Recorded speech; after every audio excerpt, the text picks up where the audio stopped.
Медицинада оқу қиын ба? Оқуға түскеннен кейін осы сұрақты барлық туысқандар, таныстар және де медицинаға оқуға түскісі келетін оқушылар сұрап жатады. Барлығы оқу ауыр немесе оңай деген нақты жауап қалайды, бірақ мұнда бір қалыпты жауап жоқ. Барлығы түсінікті болу үшін күн тәртібімен таныстырып өтейін. Бізде түнімен сабақ оқып, универге барып сол оқыған сабақты айтып, үйге келіп қайтадан сабақ оқитын немесе сессия кезінде мүлдем ұйықтамай сабақ оқитын сәттер де болып тұрады.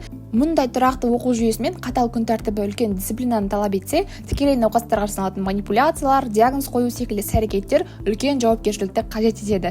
Одан бөлек бізде таңертең ауруханада тәжірибе өтіп, күннің қалған бөлігінде үйде демалатын да уақыттар болып тұрады.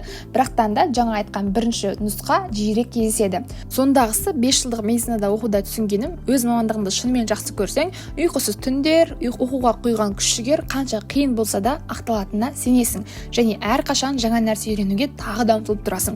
Ал медицинаға өз еркіңіз түскен болса